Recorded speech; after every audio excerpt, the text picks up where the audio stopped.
Georgia, camping and exploring were things that my brother and I did so often, it was second nature. Anytime my brother and I had a break from school, we would go straight into the woods. We packed our gear, let our parents know where we were going, and that was that. No questions.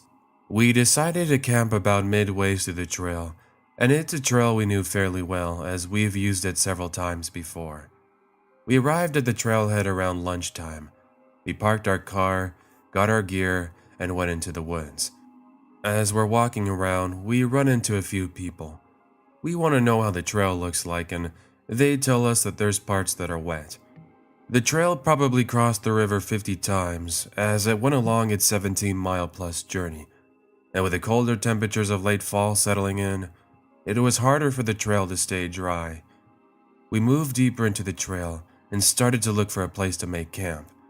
This is where my friend and I made our first mistake. You see, we have this rule. We don't camp near people, if at all possible. Call us weird if you want, but the last thing we want is for somebody to find us and us never be seen again. So because of this, we always camped a pretty decent ways off the trail, and in an area that wasn't popular with overnight camping. Roughly 2.5 hours or so, we found what we thought was a perfect place to set up for the 2 nights that we would be outside.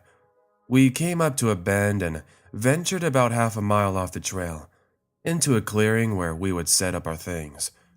We built a campfire for that night and we put our tents on either side. After setting everything in, we decided to walk back to the trail and go exploring a little bit. This was during the end of November. I remember being surprised at just how few people were on the trail. Maybe it was the weather or the fact that it was early in the week. Regardless, there didn't seem to be anybody out here, much less staying the night. Around 5 p.m., my friend and I decided to head back to camp. We would make dinner and settle in for the night. As soon as the sun began to set, the cold rushed in. We added more wood to the fire, sat close, and just enjoyed the conversation. My friend was 2 years behind me in school. I was a senior and he was a sophomore. But growing up, we'd always been close. We were always with the same group of people, played the same sports, had the same hobbies, etc. Around 9 p.m., we were settled comfortably around the fire. I had just messaged my mom. I let her know that everything was alright and we were getting ready for bed. I remember we were talking about going to our grandparents' house and having the same awkward conversations. That was the reason I wanted to get away. We were no stranger to sounds in the woods, and these woods were full of animals, from deer to bears. If you're in the woods enough, you learn to distinguish certain sounds, and what we were hearing, well, we thought was kind of strange. What my friend and I heard was what sounded like somebody walking around us slowly. They were just out of sight. With an animal walking on 4 legs, you would hear a tighter group of steps, but what we were hearing sounded like somebody else walking around. I remember we both pulled out our lights and we shone it in the way we heard the sounds, but that is what was so weird. Whenever we would fix our lights on one spot, the sound would suddenly change. It was like there were multiple people walking around us. That's when we started hearing the whistling. At first, I thought it was the wind, and I remember thinking that maybe the wind is just throwing leaves around and that's what we were hearing. Nothing but wilderness around us. My friend looked at me and he wanted to know if I was hearing it. I didn't answer and was trying to focus hard on each individual sound. It kept going on over and over again. My friend wanted to know if I heard that and I told him to be quiet. This was really starting to get to us. The whistling continued on for what felt like forever, but in all honesty, it was about 5 minutes. My friend had enough. That's when he finally said, "Look, I don't know who's out there, but can you leave us alone?" The whistling stopped. Quiet. The crunching of the wood stopped. Nothing. I wasn't too happy. "Oh, what? You just wanted some random people to show up when we're in the middle of the woods?" "Yeah, I don't think so. I had to do something," he told me. I just shook my head. We sat there in silence for a few minutes, and then suddenly there was a bunch of noise. Somebody was running in a circle around our campsite, and guess what? The whistling came back. I was done. I looked around trying to find something, but nothing. It felt close enough, but at the same time, I never did see a thing.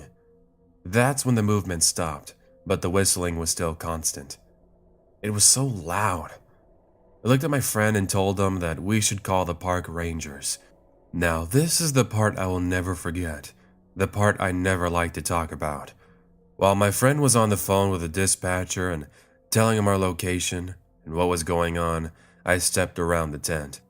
As I went to the tent, trying to keep my eyes towards the woods, I heard some movement directly in front of me. I swept my light up in front of me, and for maybe a few seconds, I saw somebody. Whoever this person was clearly out there for a long time. I could see a man behind the tree, and he was just staring right back at me. As soon as the light reached him, he ran off into the other way, and I never saw him again. I don't think I've ever yelled so loud in my life. I ran back to where my friend was, and I sat down. He kept wanting to know who I saw and what it was I was yelling about, but I couldn't answer. All I could really think about was what I saw. Maybe 10 minutes later, we see a couple of lights head our way, and that's when we see people walking towards us. They wanted to know if everything was all right. I settled in a little bit, and I started wanting to know if they heard or saw anything. All they told us was they heard the movement and the screams I was making, and that's why they wanted to make sure everything was all right. I tried to explain what happened without sounding weird, but it didn't seem to work. One of them walked around a little bit and came back and said he didn't see a thing. My friend told them that we called the park rangers, and roughly 30 minutes later, they showed up. Of course, we tried to explain everything. They told us that it was either a curious animal or some other campers around us. Either way, we were not going to stay for the night. We packed our belongings and walked out of the woods with the ranger. My friend and I don't talk about what happened that night, but neither of us have been back there and probably will never go back anyways. Number 2. So, it was a Sunday afternoon during winter time. It was around 2 p.m. Normally stay at home to rest. There is less movement and the streets are normally empty. I sat at home, bored and trying to figure out what to do. Then after some time, an idea came into my head. There is a field near my place. It is very big, and with a height of 480 meters, I decided I needed to go. I called my friends and our plan was to go visit. We would have a picnic there. At around 3 p.m., the 4 of us met up at the field and decided which way to take. There are 2 ways leading to the top. The first was a path that everybody else used. The second one was a shortcut. It was a small path through the woods, which I found after years of exploring. So, it was decided we would take the shortcut through the woods. On our way there, we talked and laughed like we normally did. We walked through the woods and looked around. It was beautiful. All these plants, trees, and birds making noise. It was amazing. Little did we know what was waiting for us. After 1 hour and 15 minutes, we reached the top. Wow. We could feel the soft breeze in our face and we were tired. We drank some water, and after this, we walked forward and searched for a nice spot for our picnic. We walked into the deep woods, and all we could hear was the sound of leaves, branches, and birds all around us. This was the turning point to the story. As we're walking in the woods, we realized something. We were in the middle of nowhere. Anyways, a little bit further, we found a spot which was very appropriate for our picnic. So we sat down, ate our food, and started talking. After 1 long hour, it was time to pack up. It was around 5:40 p.m., and there was very little time before the sun sets. There was only about 10 minutes left. Quickly, we got up and started walking into the deep woods. The sun was going down little by little. It was becoming dark. This is when the encounter began. At first, it sounded like somebody was walking around us. It was like they were trying to get our attention. We stopped and listened. The voice was getting closer and closer. And that's when we started hearing the footsteps. Clearly, we knew what was going on now. After 10 minutes, we found our way out of the woods, but we were still on top of the field. It was dark, and it was now already 6 p.m. When we got out of the trees, we came to a track which led us down the field. Without losing time, we found the small path and we started to walk quickly. All we wanted to do was get down. I knew it would take approximately 30 minutes though. 15 minutes were gone and we were about halfway. That's when the second event occurred. At first, we heard the same voice from before, but this time it was different. You see, our curiosity was confirmed when we saw somebody in the woods looking right at us. We could clearly see a man staring at us, and he appeared to be holding something. I'm not exactly sure what it was, considering we were kind of far from the trees, but all I really knew was that something wasn't right about this. Clearly, if we stayed there a little bit longer, things would have been different. That's when we started running as fast as we could. We didn't know what we were dealing with and who they were. We never looked back once. When we got home, we talked to our parents about it. When we told them, they were just as surprised. It turns out that similar things have happened before. But now looking back, I wish they would have told us something. That way we would have never gone there. But I guess that's an experience we had to go through. Number 3. At the time, I was 20 years old. I just moved alone to a small town. I had grown up in another slightly larger town, about 60 miles away. At this time, I just wanted a new start. I love camping. I often go camping, but at the time, I hadn't yet made friends to go camping with, so I wasn't going to go into the real woods alone. Down the road from me, I'd been walking and found an area where the power lines go through the wooden section. The power lines were right next to the road. It was near a house, but far enough to the right of the house where I thought people wouldn't mind if I walked up the trail. So I wander up there, noticing how it's actually pretty deep woods. That's when I thought of something. I could go camping here.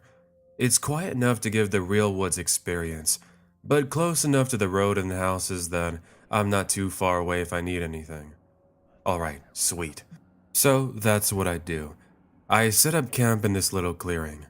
Now, I will admit, it was weird to sleep in the woods alone. I'd always had at least one camping companion, but whatever.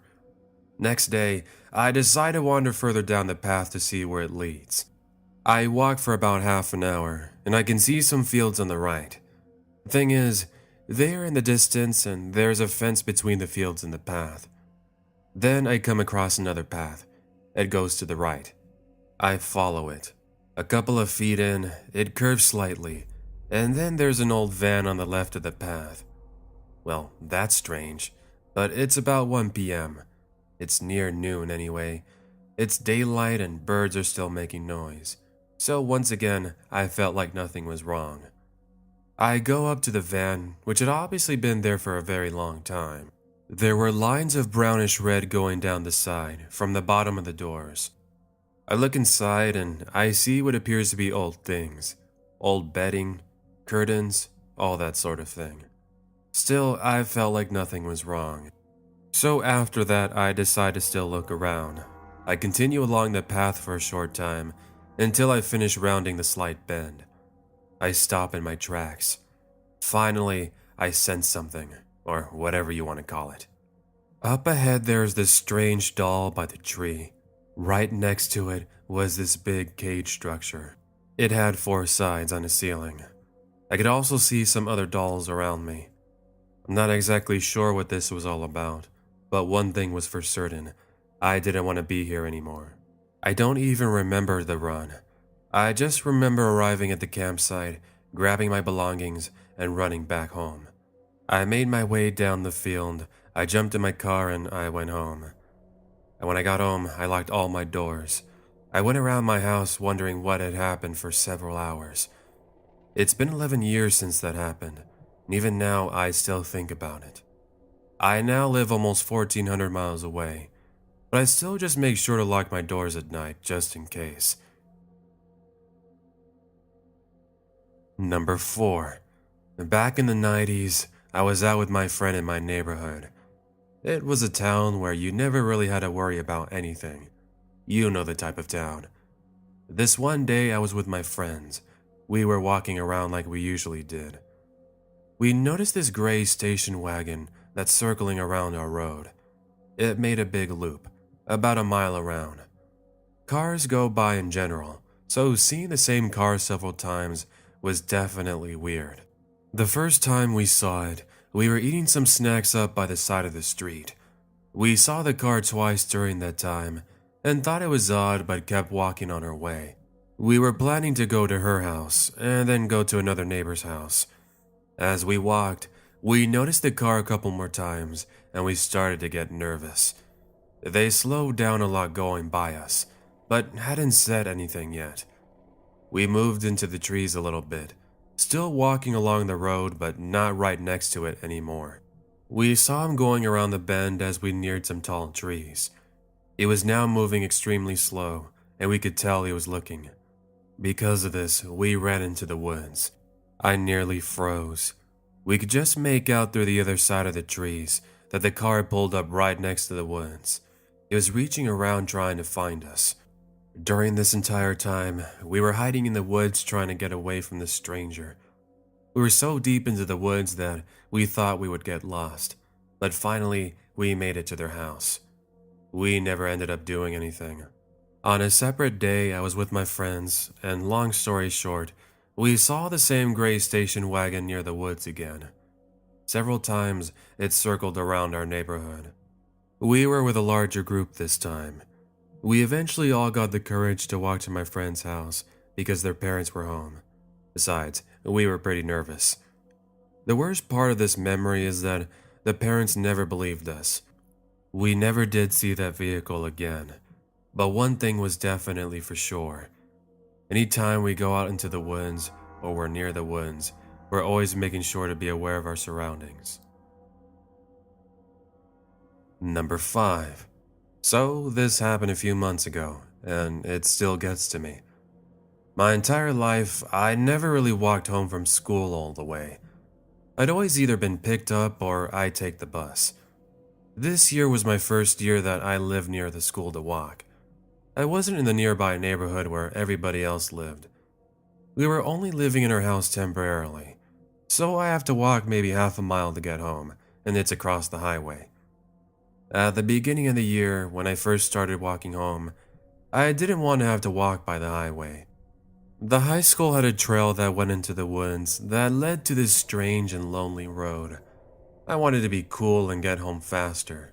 So I walk down across the woods and I go to where I needed to go. I see some older people following me, but perhaps I'm just thinking about it too much. I ignore them, and they turned out to be unimportant. In my head, for some reason, I had this theme song stuck in my head, like they were trying to follow me or something. But what was important was the feeling that I had, telling me that maybe I should take the highway. I blamed all my feelings on those older kids and just kept walking. Eventually, I go through the woods and I get to this road. It was mainly gravel in the middle. I see where the highway is, but the road seemingly extends right into the woods. I decide that this was a waste of time and I take the highway. But the next day, I didn't want to give up. I wanted to conquer the road.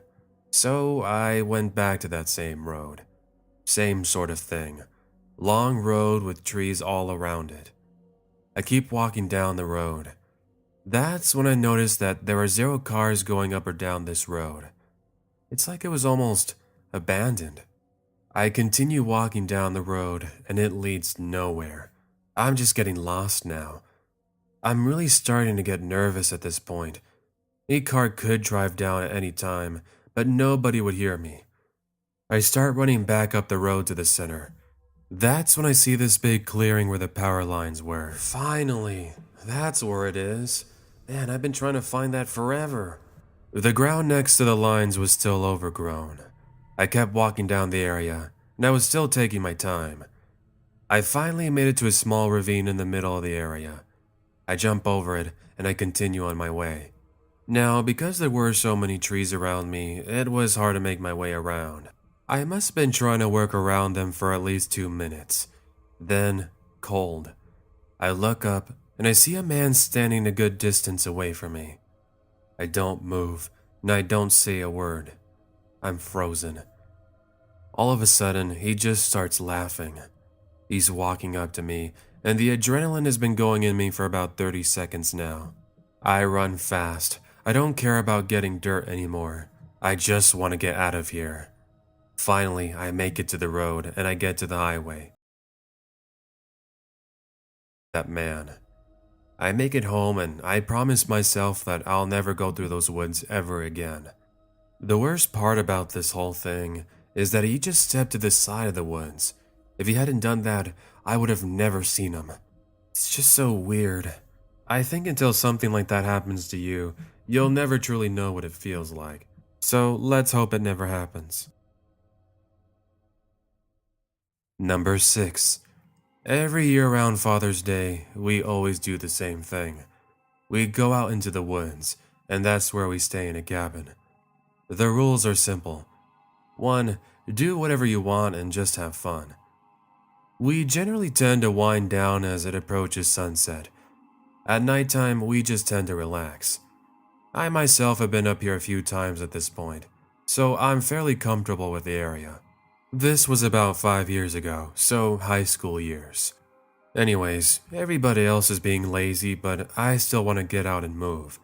So I plan to go to a smaller secondary pond that's under 80 acres by the cabin.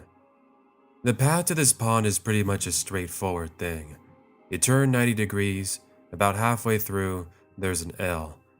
In all, it's not far, maybe a quarter of a mile in total length, or a third.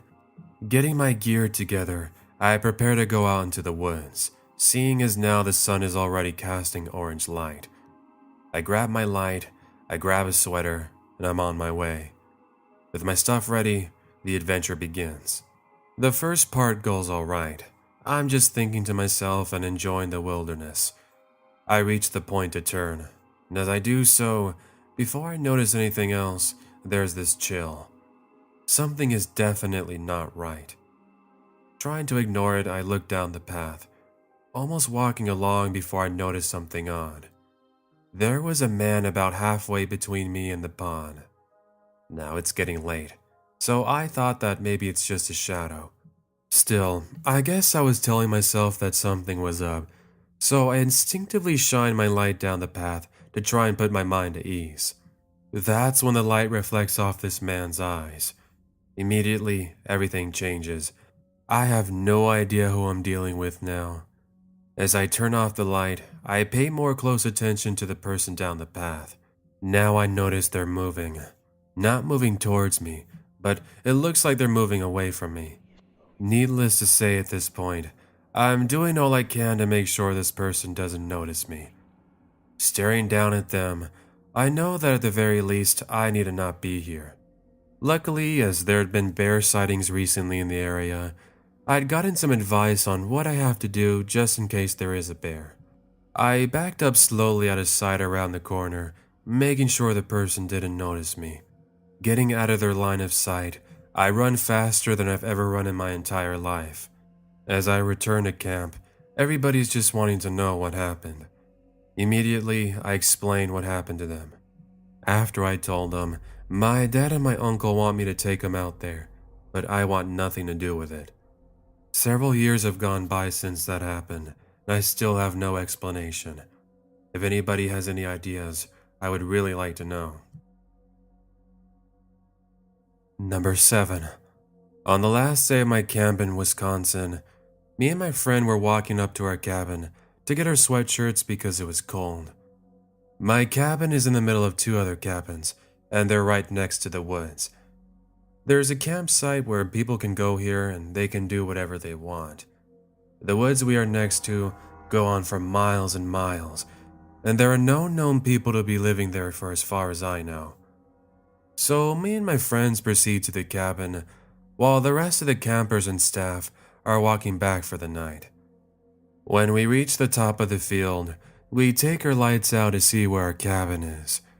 When I reach for the handle of our door, my friend says, "Wait a minute, doesn't that look like somebody? Look, over there, in the woods." I turned around, and indeed, there was somebody out there. We laughed because we thought that it was part of the tree, but that's when we start to notice them moving. We look at each other and start to back up slowly while still pointing our lights at them. They slowly raised their arms and moved right towards us. That's when we decided to run down the field. Later on that night, the staff patrolled to make sure nothing else happened around the campus. They go back to our cabin while I'm trying to calm my friend down. They're telling us that they saw movement around our cabins, but they couldn't tell who it was. That night still gets to me. Before the end of this whole thing, my brother noticed somebody around the main cabin window, but before he could get a good look, they backed away into the woods. Until today, I still have no explanation for this. Number 8. A few years ago, my dad and I were camping together in Minnesota. That's where we experienced something that I'll never forget. Our dog was staying in the living room when all of a sudden he started barking. My dad and I went out into the living room to try and calm him down, but he was standing at the door, hair standing up and barking. My dad repeatedly tried to calm him down, but to no avail. Our dog started pawing at the door, all the while continuing his bark. I looked out the window, expecting to see somebody standing outside, but I couldn't see anybody at all. There was a motion sensor in the front of the cabin, but not even that was activated. Eventually our dog calmed down, but he was still restless that night. I could hear our dog walking around the cabin. It was almost like he was standing guard over the whole place. Anyways, the next day we go out, but there really wasn't anything worth mentioning. We went out onto the porch that night. My dad pointed out that it was unusually quiet that night. He told me the day was like that too. Something was definitely off, and something was happening around these woods. Our dog started barking again, even more louder than the previous night. We went back into the cabin and tried to calm him down, but still, he wouldn't listen. Again, I looked out the window, and once again, I found nobody. There was something different this time. You see, the motion sensor was now on. It wasn't on 2 minutes before that when we were outside. As I tried to understand this, I could hear movement outside. I finally got my dad to look outside, and that's when his expression changed. He wasn't so laid back anymore. "Wait a minute, that's not a bear. That's a person. Look. What are they doing out here?" I went to the window again and looked outside. The motion sensors were off, but I could just make out movement. They were still there. Our dog eventually settled down and started pacing around again. Obviously, I told my dad, and I think he was relieved. Now, I don't know how long I was asleep, but I woke up to another round of my dog's barking. He was pawing at my door and barking once again. I looked out the window to the right, and that's when I realized it. I now knew why my dog was barking. There was a man with a hoodie outside, and he was staring inside the house. It looks like he was trying to get inside our cabin. Immediately, I ran out of the room, and I went into my father's room, and I was trying to wake him up. After a few seconds, he woke up and he wanted to know what was happening. I told him there was a man outside, and when we both returned to the window, the man was now gone. Even though we were both pretty nervous, we stepped outside with our dog and tried to find this person. Well, he must have been long gone now, because we could see a trail of footsteps heading off into the woods. That was enough for us. The next morning, we packed our belongings and we never did look back. We haven't been back there since, and we never do plan to return.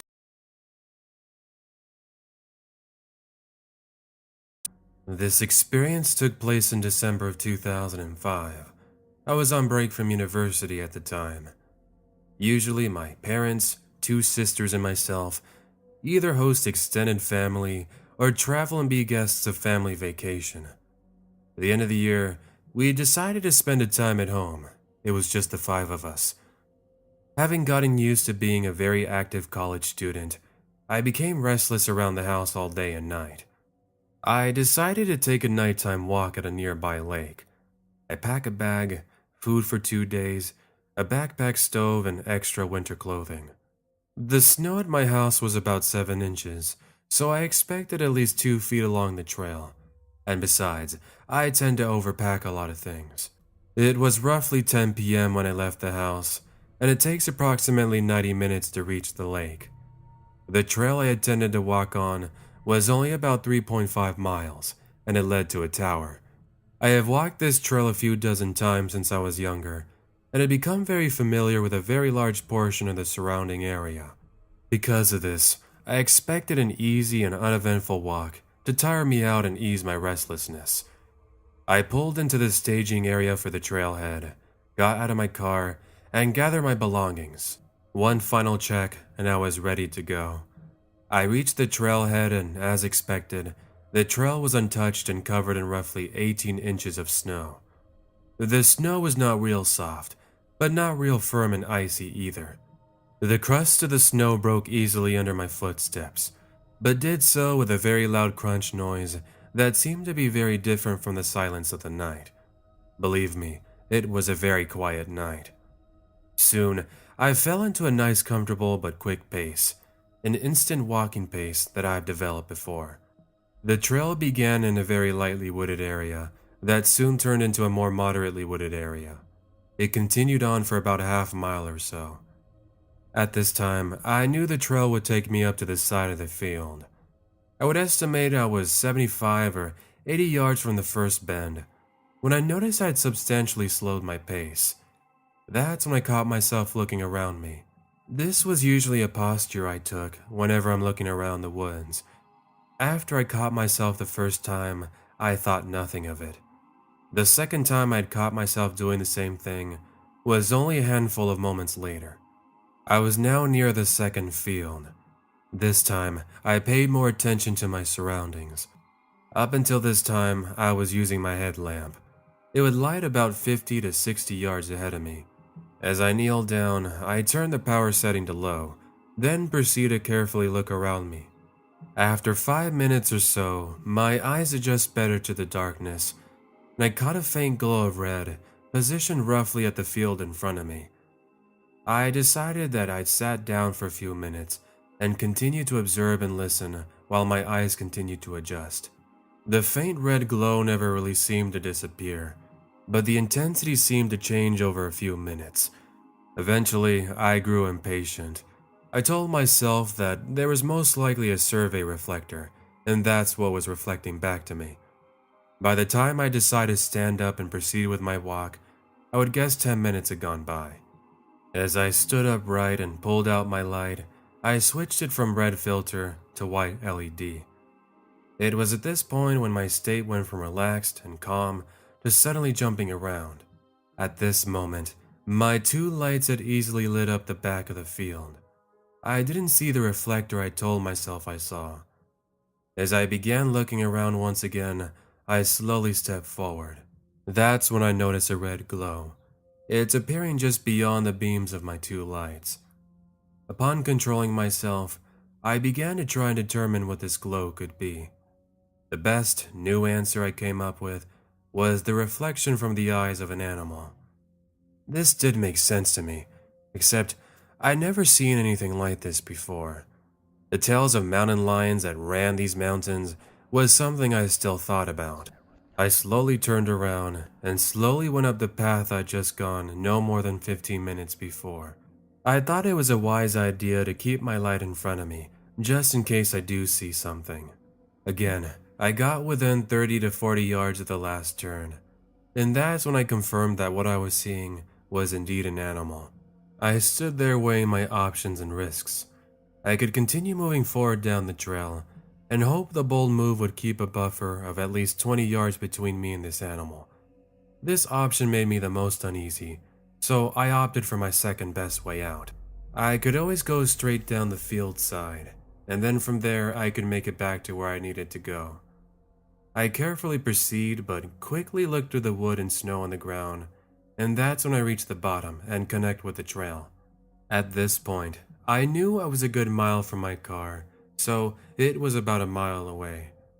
After only a few quick yards back to my car, I told myself to stop and turn around. I did just that.